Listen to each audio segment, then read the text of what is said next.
Well, hello. How are you today? Good. How are you? Good, good. Welcome to the professional wellness session with Constance. Thank you so much for agreeing to engage in this very, very important conversation. Of And I course. want to properly introduce you. This is Lauren Gaspar, and we met last month at Mhm. a conference for the National Center for Missing and Exploited Children. And you are also a therapist. You are a registered play therapist and supervisor, licensed clinical social worker, and you have your own business, the Good Mourning Counseling Center, which you opened in 2006, and also an adjunct professor for the University of Texas in Austin. You've got a lot going on. I'm a busy lady. Wow. And you became a member of, which is for the National Center for Missing and Exploited Children. The event that we met in at was an extension, or I don't know if we would call it an extension, but it's part of it. That's the Family Advocacy Outreach Network. And Correct. they're awesome. They are awesome. And you specialize in what is your area of specialty? So my area of specialty is in traumatic loss, Okay. specifically around suicide, but I work with any type of loss, really.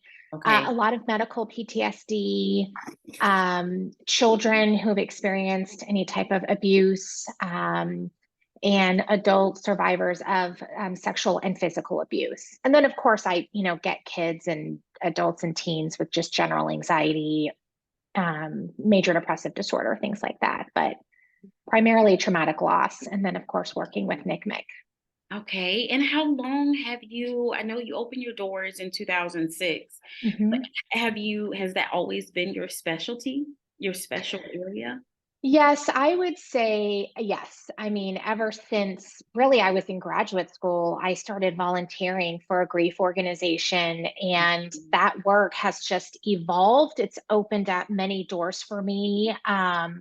And then, of course, I've had life experiences that have influenced that area of expertise. And so that's what a bulk of my referrals are for. Okay. Wow. So I think that's a great kind of starting place in regards to this important conversation about professional wellness. Because when I just think about traumatic loss, grief, trauma, that's heavy.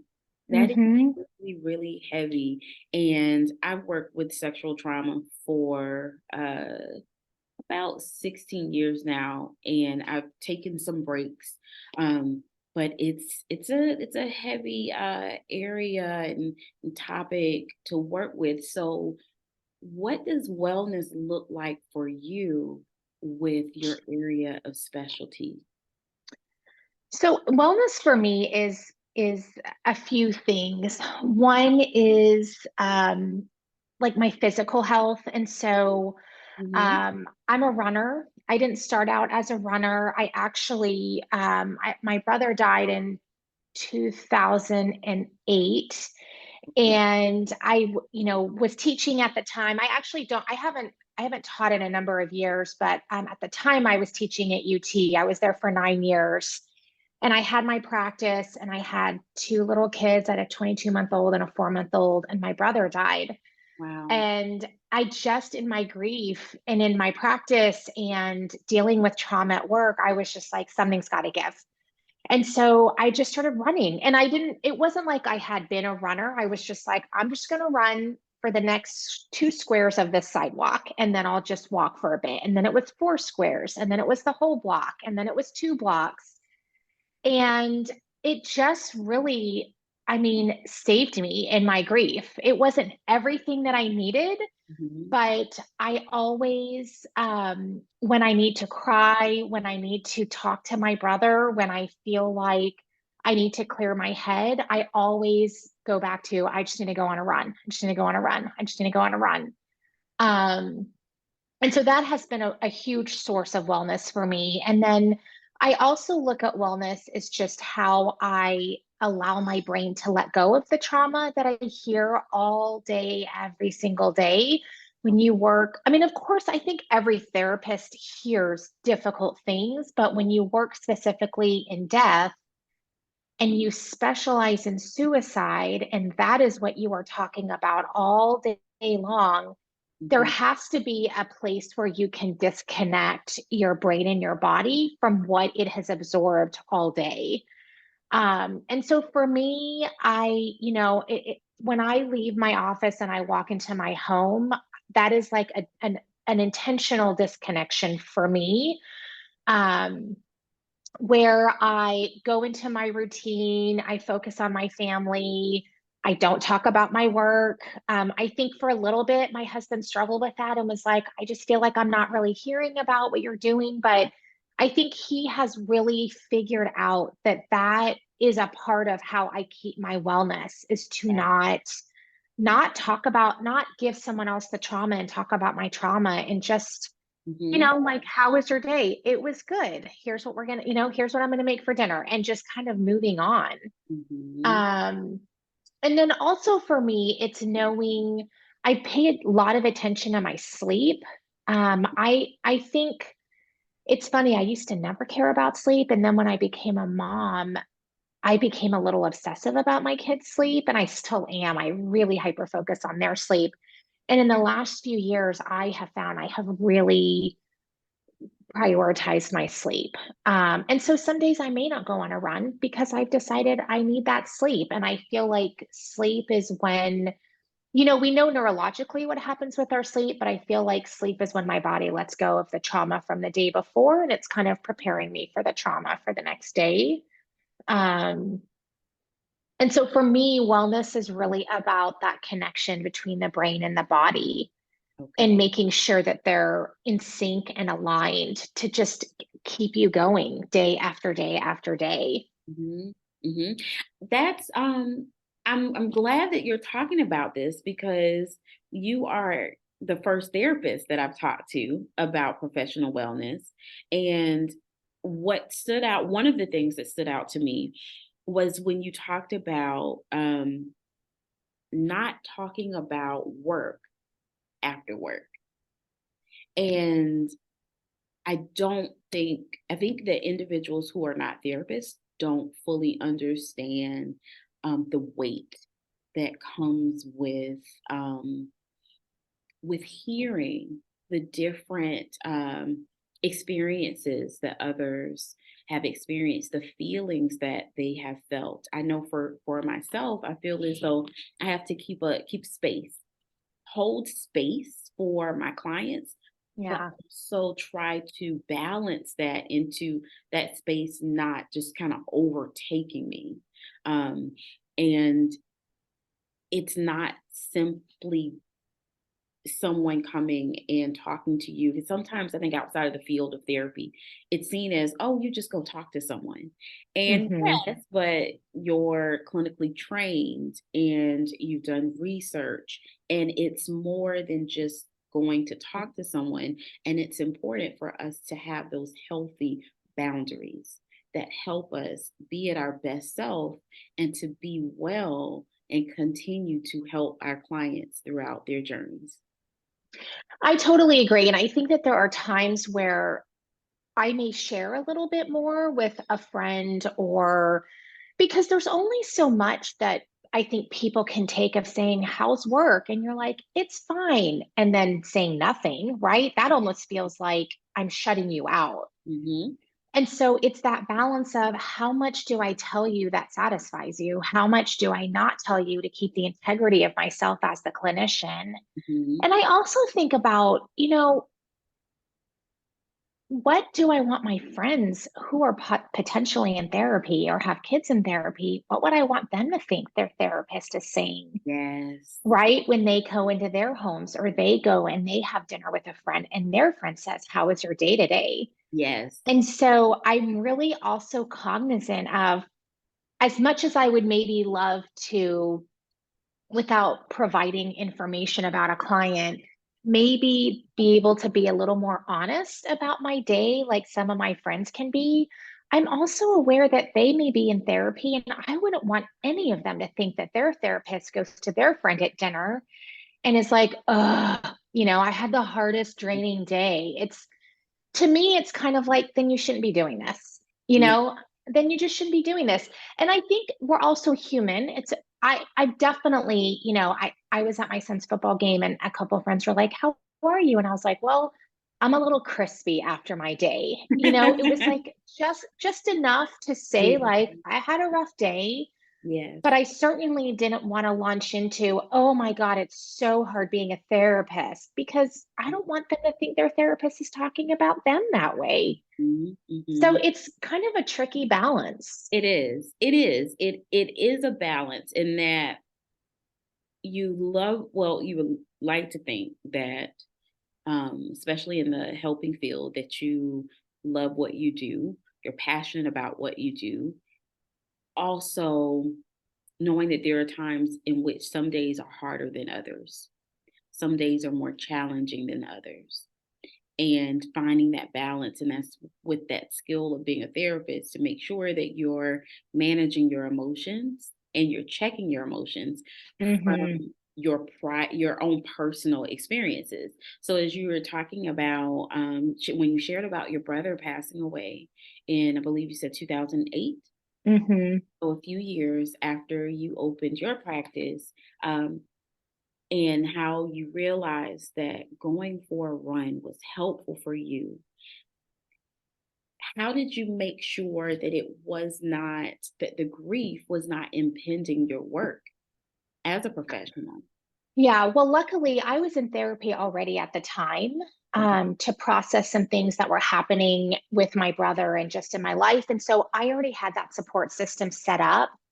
And I've always been in therapy. It may be more regular at certain periods of my life. And then there's more times where it's more frequent, but that also for me is an ongoing necessity. That is a gift that I give myself, because I think a good therapist also knows, you have to check yourself too, and you have to be able to know your own limits. And, I've been really lucky to work with really loving and caring therapists who have been very open in saying, listen, I don't work with the level of trauma that you do, but I also know what you're needing. And I know, and they can find my pitfalls. You know what I mean? And I don't need a therapist to work in the level of trauma that I do.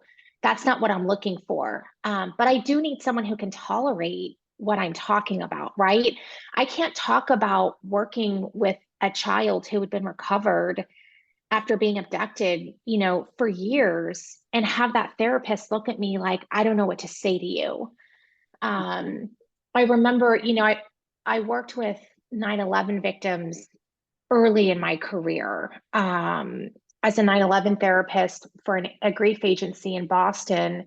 And at the time, I still needed my supervision for my licensure to be fully licensed. And so, and they didn't have an in-house supervisor, which now a lot of agencies do, but 25 years ago, very few agencies had in-house supervision, especially small ones. Mhm. And so I said, well, I'll come on and I'll be your 9/11 clinician, but you have to find me supervision. And this agency was housed in Boston Medical Center. And so the woman who hired me found a supervisor in the adolescent psychiatric clinic and just contracted with her to give me supervision, once a week Wow. or once every 2 weeks. And this poor woman, I'll never forget.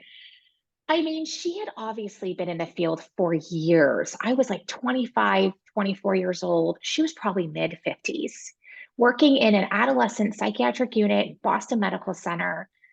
I mean, there was nothing she wasn't seeing, but the things that I was talking about and working with 9/11 families in, 2002, Yeah. she would she looked like a deer in headlights.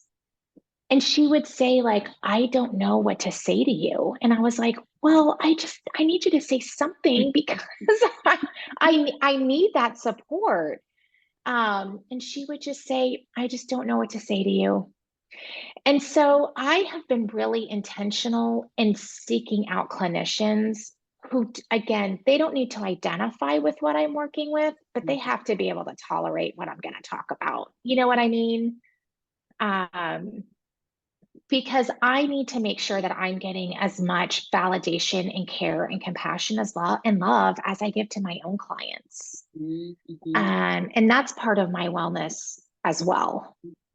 Yeah, that's that yeah, that's a very it shows too how hopefully the field has grown and improved and Mhm, evolved to have that level of awareness of the type of support that you need. When I worked at a child advocacy center, um, mhm. it was a great hands down my favorite just favorite job. Um, and one of the things that they did, we were a nonprofit, but they paid for us to get supervision. They would pay for someone to come in to give us, provide that supervision for those of us who were not fully licensed yet. And luckily, the person that I had actually taken play therapy from in graduate school she was the person they contracted with. And so she was able to have that level of understanding for me when I was going to supervision to talk about some of the cases of sexual trauma that I was working with and helping me become a better therapist and hone my skills. And so that's what you need versus there's so Mhm. many individuals in the field that's a, it's a special, you have to have a because it can be tough to hear some of the Right. things that you hear and be able to hear it, be professional, and also provide that needed professional support Mhm. for your clients. And it's very important that the person that you're receiving supervision from is not is able to give you that support, as you were saying, what you needed, being able to give you that support, and not simply be kind of like a deer in headlights of, Right. or with the level of trauma where, Right. okay, wait, this just happened and I don't know how to support you. I just don't know. And the benefit is when someone is able to be honest to tell you, this is beyond my scope, just as in any therapist, this is beyond my skill set, but I can reach out to find someone else who is capable of giving you the type of support that you need. Right. Right. And I think that is where um, we have to look at our ethical, what do our code of ethics say for our professional organizations, and being able to say, like, I don't specialize in that. Now, I personally get a great relief in that. Like when I have a referral and someone says, I have a 7-year-old with an eating disorder, I'm like, that's not for, like, I can't help you with that. I don't know what to do with that. That's not my skill set. And I'm not just going to do general play therapy for an eating disorder in a young child.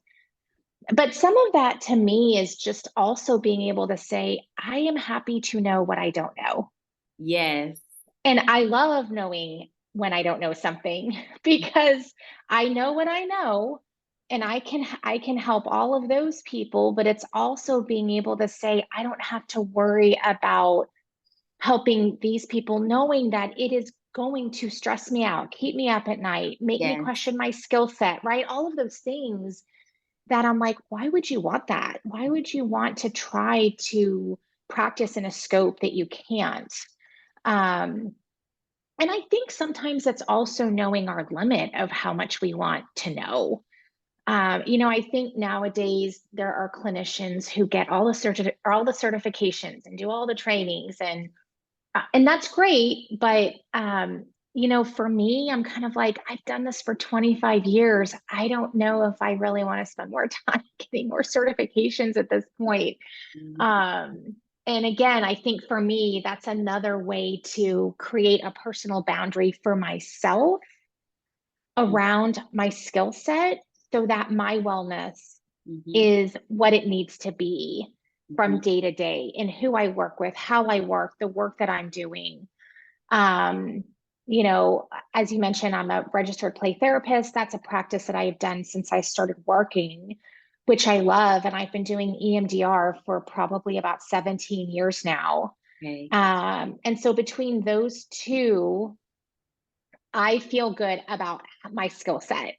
And Mhm. that's enough for me. You know, I do a lot of Santray, and that adds to the, that creates a different use of my brain in how I work with clients. But there's just only so much I want to be able to know.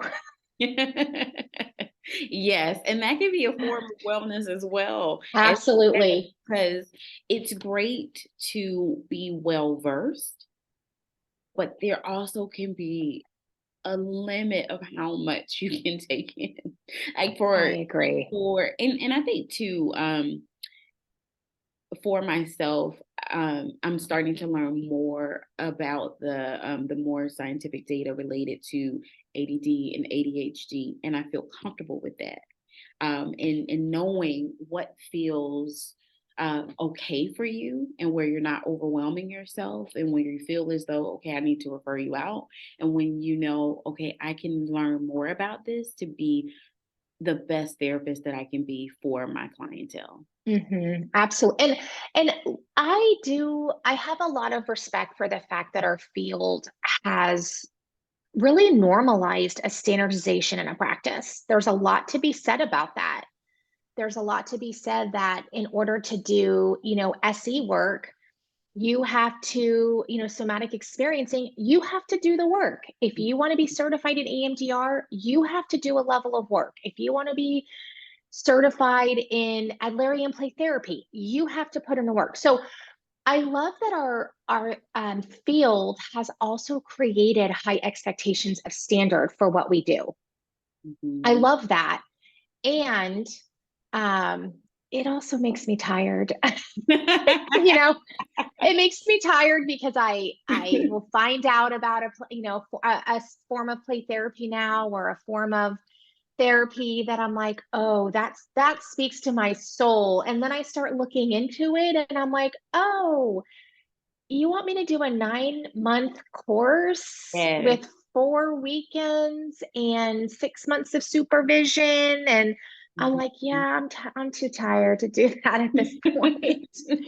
That's a shame. Mhm. That's a shame. Yes, and but that's also it's also a part of that wellness, knowing Yes. that Yeah. balance and knowing what works for you and what doesn't. I'm glad to hear the different ways that you maintain your wellness in your field of work, in your personal experiences with being physical, with making sure that you're monitoring your sleep. Um, are there other things that you or other indicators to you to let you know when you are not overall well? So definitely when I'm not sleeping, when I am, waking up at night and I'm ruminating on like a client issue or a personal issue, that's probably my first sign that something needs to shift. And also when I start to feel signs of burnout, Mhm. that for me is the first sign that I need a break. I'm not, I admire these therapists that are like, I take a week off of work every 2 months. And I'm like, how do you, what? Like, you just don't see clients for a week every 2 months. Like, it's never even Mhm. occurred to me to do that, which is ironic because I own my practice and I could certainly do it if I wanted to. And yet I never thought to do that. Um, Mhm. and so I have really actually, now that I'm thinking through it, in the last year or two, I have intentionally taken more trips. Okay. And it's not even anything extravagant, but it could just be like a 4-day trip somewhere, a 3-day trip somewhere. It could be taking an extra day off. Mhm. But with the amount of clients that I see and the continuity that I put into seeing clients, I really do believe in not being like the canceling clinician who's just like, oh, I'm going to be out of town again. I'm going to be out of town again. I'm going to be out of town again. I have really, in the last couple of years, probably since COVID, now that I put that together, of allowing myself to take more time off. And I have to really owe that to my husband, because he was really the one during COVID that was like, this is not sustainable. Mhm. Like, you are going to end up closing down your practice because you're not going to be able to take this anymore. Now that's a And great so level of insight and Yeah, having well, servants. oh yeah, but when you're watching your spouse sit in your bedroom doing 10 hours of telehealth therapy a day, Yeah. it's like you're either gonna, tell them to wake up, or like you're gonna get, you're going down with the ship. Like, Hmm. and so I really have given myself permission that I have the time, and it doesn't have to be anything extravagant, but being okay canceling clients. I think when you start out your practice, when you cancel clients often, there's this like, oh no, are they going to go find someone else? Am I going to cancel 2 sessions? And they're going to be like, you know what? I did fine with those 2 cancellations. I don't need to see you anymore. And then you're worried about your income and all of those things, and owning a practice that now, at this point in my practice, my clients don't care if I take time off, and they probably actually appreciate that I take time off, Yeah. and I just have gotten You're modeling a behavior. hundred Yeah. percent. Oh yeah. Mhm, And mhm. I have really noticed that when I start to feel those signs of burnout, when I am crispy, I'm agitated. Usually, my first sign is also I start to see a decrease in empathy towards clients, which usually that is like, it's always at my fingertips, empathy and compassion. And when I start to notice myself like feeling irritable internally because I'm human, Mhm, that's usually a first sign to look at my calendar and notice like I am just in this office mhm. 5 days a week. It's a turnstile, and I need to have a separation. Yes. Yes, I think that's so key. I know for myself, some of my closest friends are also therapists, so that's a benefit. And we all started our practices around the same time, and so we can check in with each other and talk openly about when do we need to make some changes. And it's also too, looking at the issues that your clients are struggling with, that they're coming in to talk about, and knowing, okay, wait a minute, how many of this specific issue can I really process in a healthy way or be able to Hmm. fully show up in one day? Do I need to Hmm. start scheduling in a different way?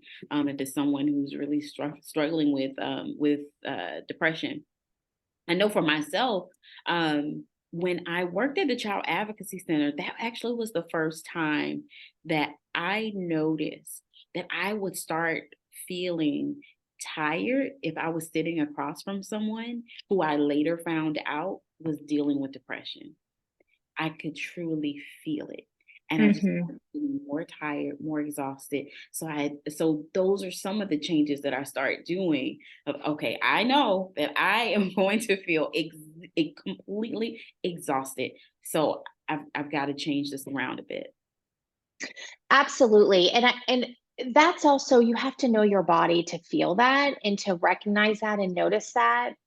Um, and so I've actually made some shifts in the clients that I'm willing to work with, and the cases that I'll take and the cases that I won't take, because you start to know that there are certain life situations that I have high empathy for. I do, and I have a lot of compassion for, but I also know what that's going to do to me.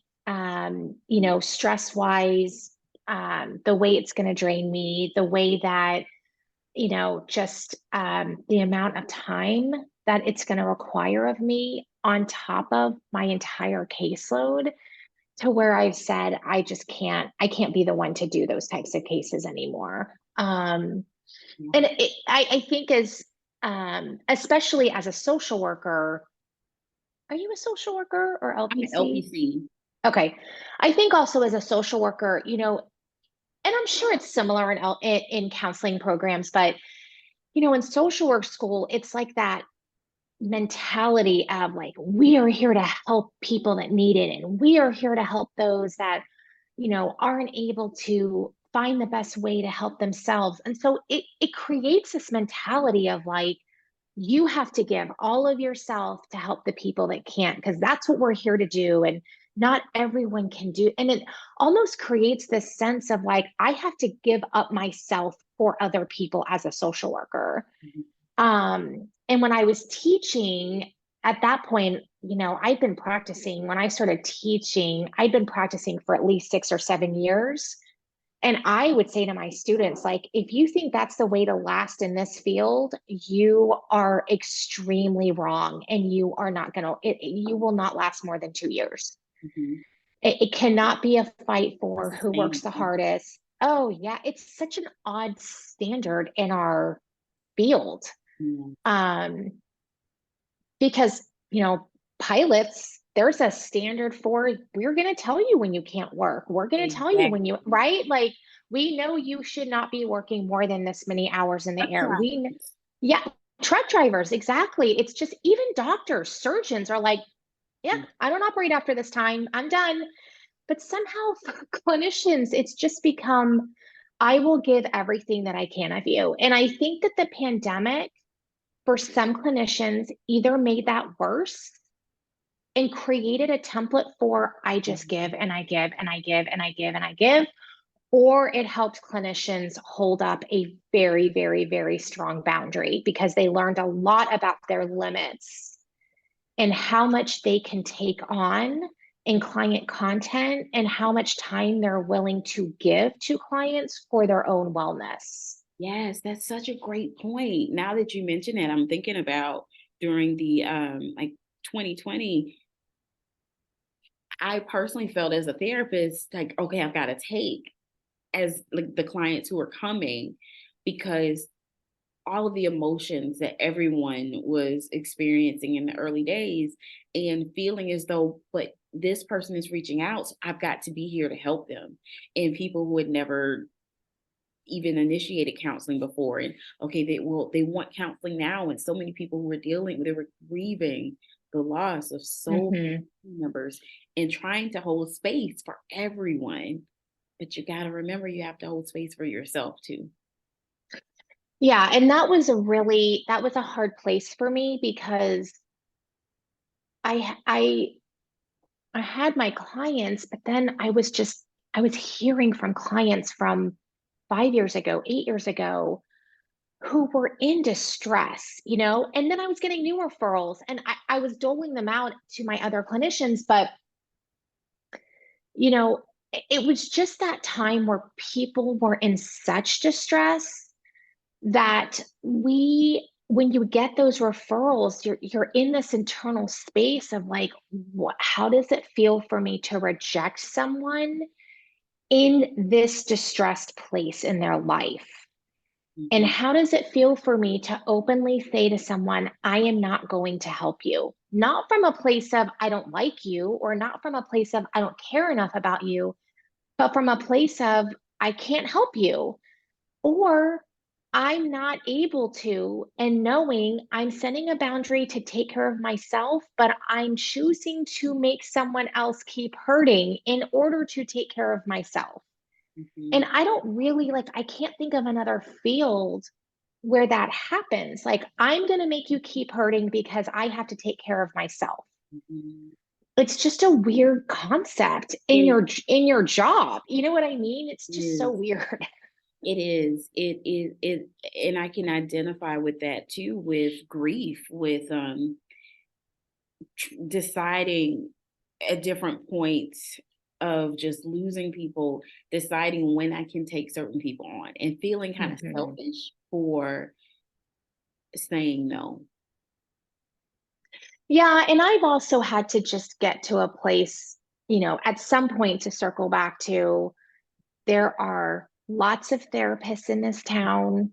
That's They true. will find someone else. They will find someone else. It may be hard, and I empathize for that, but they'll find someone else. There's someone out there with availability or with a sliding scale, or there's a new practitioner who just opened up their doors, and they will welcome them with open arms, and that is good enough. Yeah, that's true. That's true. Thank you for that reminder. Thank you for that reminder. I Yeah. think too, sometimes it is like when you're trying to distinguish yourself from other clinicians, when you're attracting new clients, and also having that balance of there are other clinicians who treat this issue and they will Hmm. Hmm. be okay. Yeah, that's a good reminder. So, are there any other tips that you would provide on how someone should maintain their wellness? I also just think about, you know, just the personal relationships that you have and that you maintain, and how those relationships can help aid in your wellness, whether it's, just in out of work enjoyment, socializing, being around people, friends and family, or spending time with your kids, spending time with your partner, but also just being a part of the community. And just sometimes for me, just anonymously, like, I don't have to talk about work, I don't have to talk about therapy and all of that, but just feeling like a part of the community. And that's something, when I work with someone who is coming to me like deep in grief. So let's say the loss happened within the last 2 months. And so they're coming into my office, and they're in a pretty fragile state. One of the things that I talk about is making sure that they're outside at least once a day and being a part of the community. I think it's really easy in stress, um, to isolate ourselves. And there's reasons why our body wants to isolate. It's, part of that is a survival mechanism that our body goes into in order to re-regulate ourselves. But it's recognizing, like, I'm isolating, I'm not around other people, I'm not in the community, and really pushing yourself, as hard as it may be, to be around people, to go outside, to be a part of the outside world, when it may just be easy to just sit in your house and work on your notes or do whatever you want to do, and just and not enjoy things that are meant to be enjoyed. And I think in any job we can get in that rut, um of just, I just want to hole up in my bed and just be by myself. And that's great for moments, Yeah. but chronically, that's not a place that we want to be. And so I also am really in tune to when I'm kind of holding up and being a little more, in my cave, Mhm. and really actively pushing myself to get out of my cave and enjoy being out there.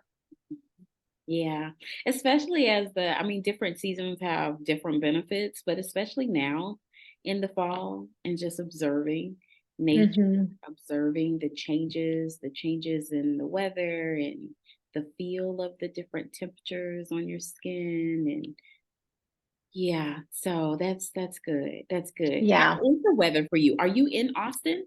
I'm in Austin, and so it's been pretty rainy, but temperature wise, it's like mid 80s, Oh. low 80s. It's actually really nice. It's just kind of humid, which is, running wise, is not fun. But like daily life wise, it's ideal. And so this is the time. Just last week, I had said to my husband, like, let's go take a walk after dinner, like that type of weather. Okay. Um, and that to me is like just magical. That's nice. That's nice. Well, thank you so very much for having this very important conversation about practicing wellness, and especially practicing wellness as a clinician. And as you've dealt with your own significant, with your grief of a family member, of a loved one, and just sharing what has helped and what has worked for you, and also the importance of being in therapy as a therapist. Absolutely. Yeah, my pleasure. Thank you for having me. Yes, and I'll make sure to include the information about your practice and where you can be located in the show. Thank you. Yeah, Thank you very much. thank you, thank you. So important.